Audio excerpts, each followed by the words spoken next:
Hello and welcome back to Lessons in Attachment. I'm Carly Ann. I am the very proud founder of the Attachment Recovery Gym, which is an online membership for those of you that feel anxious in your relationships and you're in the learning and taking action phase of your healing.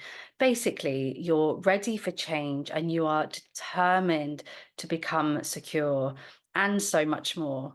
So, with over a decade of professional experience and 3 decades of personal experience, I really hope that this podcast brings you plenty of gems and ideas to help you on your journey as you also move from anxious towards secure.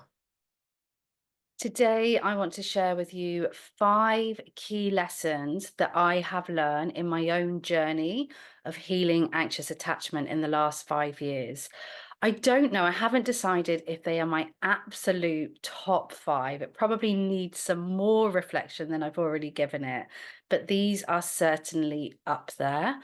Over the coming weeks, I'm actually thinking about giving you more of these episodes. Over on Instagram, carly.ann underscore, I'm calling it the Lessons in Attachment series. So you can see what I've done there. So yeah, today is 5 lessons that I have learnt in healing my own anxious attachment the last 5 years. So, firstly, just to say, if you are currently in it, I know it can feel so difficult. I know that it can feel like this journey is never ending. And you might be wondering, how am I back here?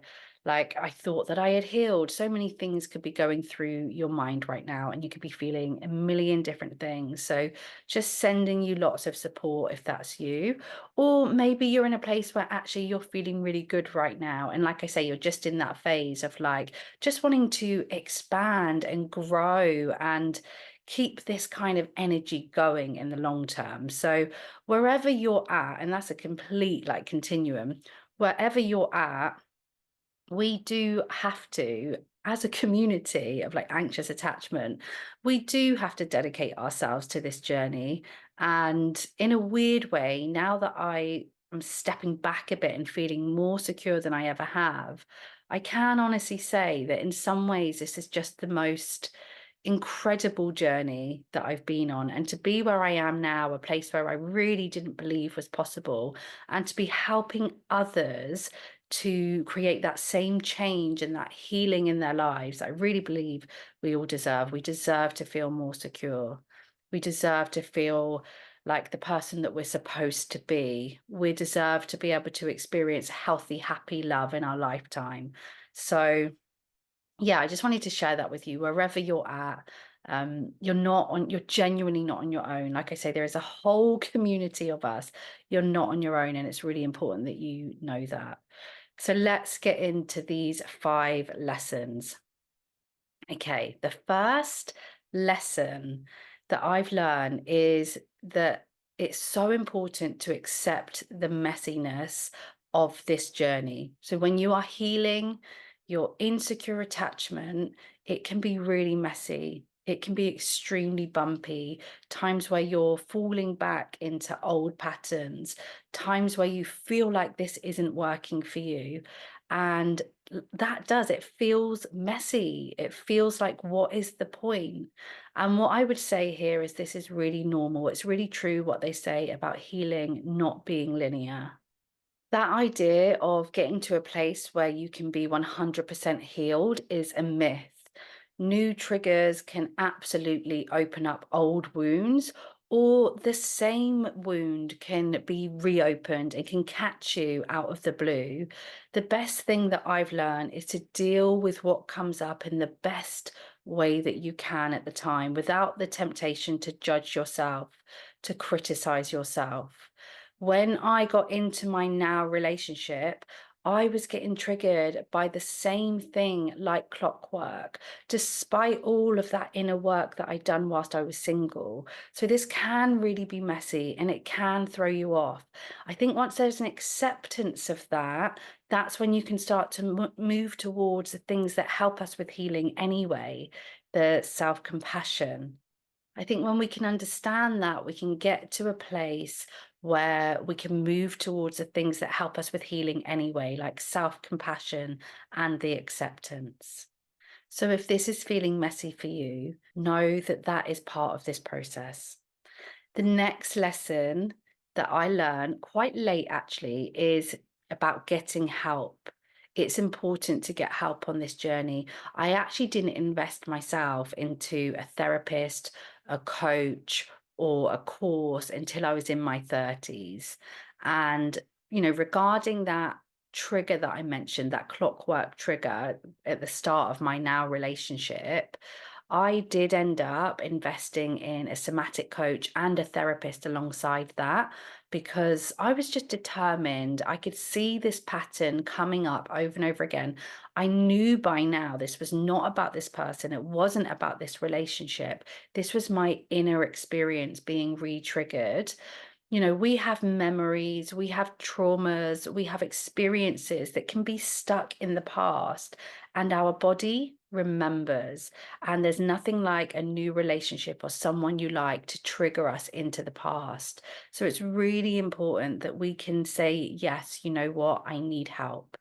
And maybe that's the community like that I've created. I've created that on purpose. Attachment therapy really highly recommends the role of an attachment trained figure to be by your side.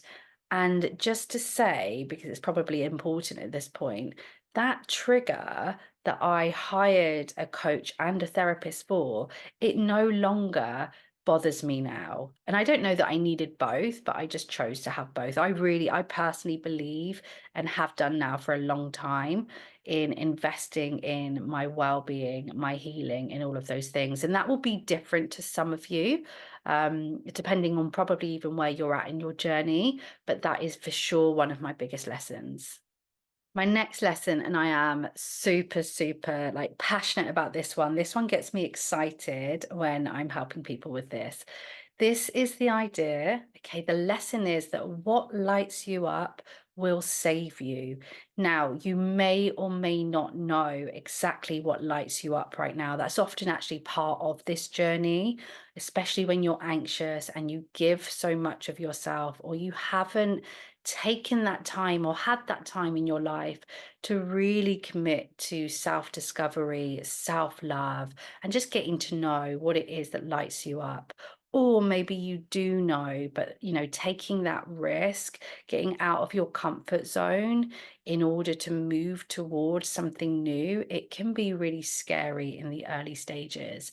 But turning my attention towards the things that lit up my soul, towards the bigger goals and visions that I have for myself, basically being determined, I really decided to just break the limits, to try and see if it is possible to change from the inside out, to really create something brand new. And I knew that that was going to take risk. I knew it was going to take so much courage. Brené Brown calls it daring greatly. I had to dare so greatly. I had to dig so deep to not only discover and say out loud what my passions and my sense of purpose were, but even to take action on that.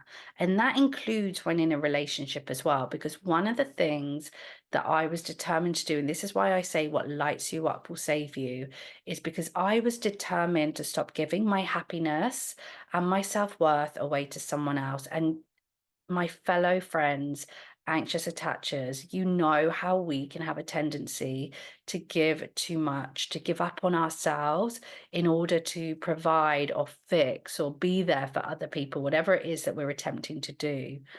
And when you decide, you know what I'm going to do? I'm going to create a life that is so meaningful to me, that I love outside of relationships. You're not going to disown relationships, but I'm also going to have other focuses in my life.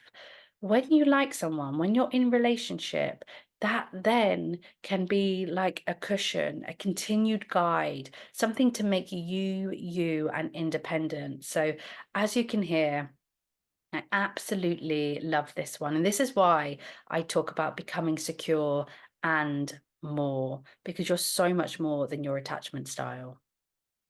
Lesson number 4. Believe in the unknown. Okay, was this one of my hardest lessons at the time of really trying to live in this, embody this, be this? Possibly. And I would definitely fall into times when I didn't believe in the unknown. So I guess that goes back to the first lesson around this messy, messy journey that it can be. But overall, being really determined that I was going to stop predicting my future based on my past, based on my experiences of relationships so far as a child and as an adult. And I knew that if I was going to have to, well, not have to, if I wanted and had to stop chasing the wrong people, experience real love, and even become self-employed, because that was one of my dreams, was to work for myself, to get this business off the ground so that I could help people that were experiencing what I had experienced. I knew that I was going to have to believe in something brand new.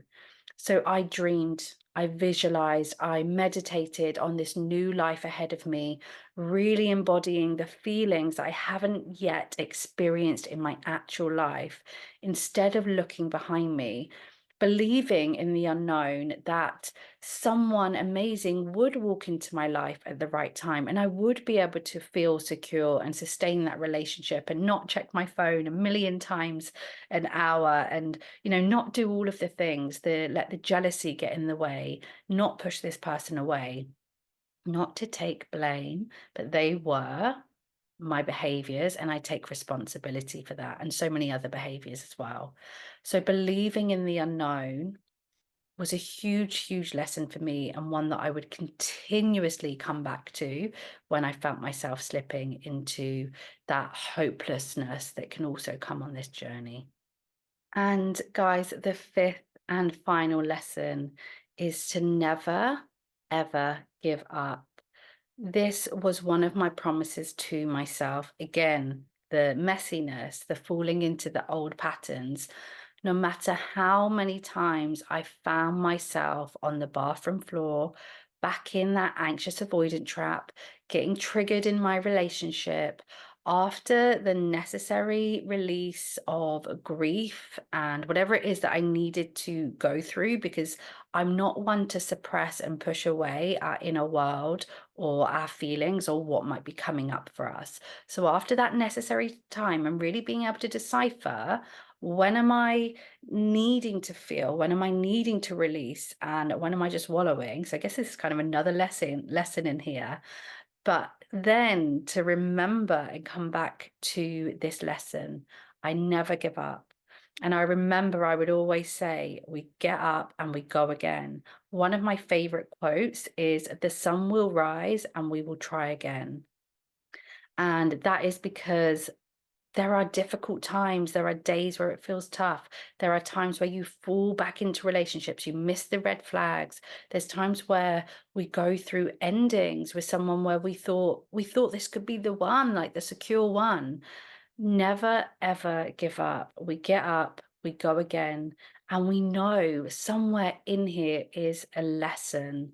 There is something coming for me round the corner. If I can take this lesson, if I can remember my meaningful life that I've created, if I can remember this truth, this lesson to not give up, then I can get up and go again. So that there was one of I still live by this. I still live by these lessons. So yeah, never ever give up is our fifth lesson. So here is the question. What do you think and feel about those lessons? Is there any that really spoke to you? And what do you make of that? What is it about your situation that gem or that idea can help with? What action can it inspire you to feel or take or decide on today? I know that you're here for a reason. We can take in these ideas, we can make cognitive promises to ourselves, but we also do need to be thinking about the actual change that we are making and embodying in our lives. So let me know, is there any of these as well that you would add? That's what I want to know. Like, what have I missed here? What can I continue to share with people that you also know would help? These 5 lessons, they guide what I teach inside the attachment recovery gym. I truly believe in them, and I hope that they can help you even 1% today, because sometimes that 1% is what we need to take that small step forward. Thank you for being here today. I'm Carly Ann. I absolutely believe that you deserve a healthy, happy love in your lifetime.